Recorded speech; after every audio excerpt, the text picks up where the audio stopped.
Hi, my name is Ryan Payton, and I'm a designer at a company that I started called Camouflaj in Seattle, Washington. Before that, I was working at Microsoft on the Halo series, and then before that, I was living in Japan, working on Metal Gear Solid, specifically Metal Gear Solid 4 with that team, and I lived in Japan for 5 years. So it's been a good ride, and just really excited to see what happens next with us.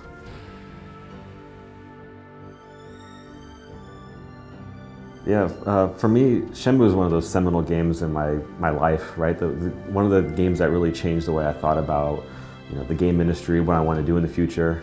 Specifically, when the first Shenmue came out, I imported it from Japan, and I was a college student at the time studying Japanese. So I ended up using Shenmue as a Japanese learning tool from my college dorm room in the Seattle area.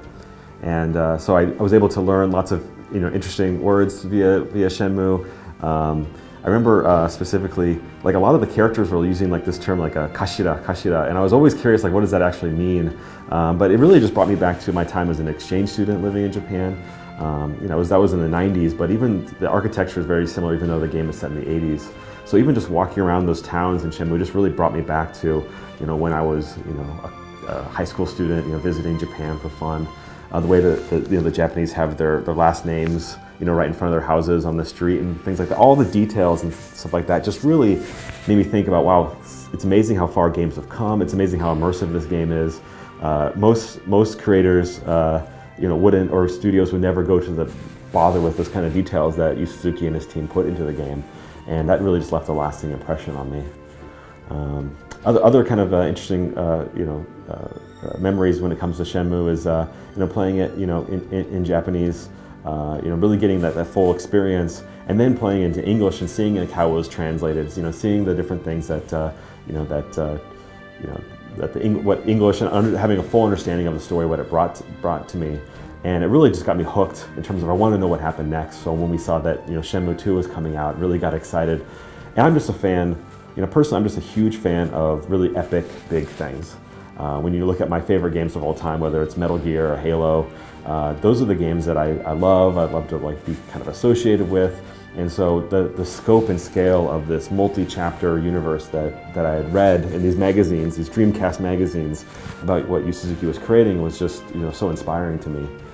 And when it comes to, for example, when it comes to Shenmue 2, again, importing it from Japan, I couldn't wait until it was translated into English. And just seeing, again, like even the larger scope and scale of the game, set in Hong Kong and Aberdeen. But what I really, really liked about that game was, one, that the focus of the story seemed really significant. But more importantly, I consider the fourth disc of Shenmue 2 to be one of the greatest video game experiences of all time. And I'm sad that I think not as many people played it as it deserved to be played. Seeing it's the final disc of the game, it's near the end of the game. And that's when you're going to the forest with Shenhua, and you're just like out there like helping deer and being in nature, and it's just such an interesting, strange experience, I think, coming from, when you mostly are playing video games, you're just very busy like shooting things, or scoring basketball hoops or touchdowns or whatever, but just walking and having like a nature tour with these two characters that you care about, to me was just such a impactful experience. It really made me think about what's possible with video games and storytelling. So for hardcore gamers like myself, especially back in the 90s, like your main source of information was not so much online, it was these magazines, right? So like Dreamcast magazine and EGM and all these different magazines was my central source to find out like what is actually, what's coming, what's new, what kind of like Dreamcast game can I look forward to. And when I first heard about what Yu Suzuki was doing, that it was before I even think they had the project name, like the Project Berkeley.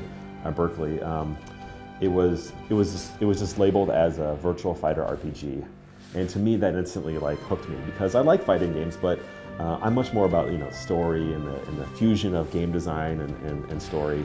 And so when I heard about and I read about the ambition of the title, I was instantly hooked. I wanted to know more about it, and that to me, more so than racing or fighting, that was the game that I really wanted to see what Yu Suzuki was going to do.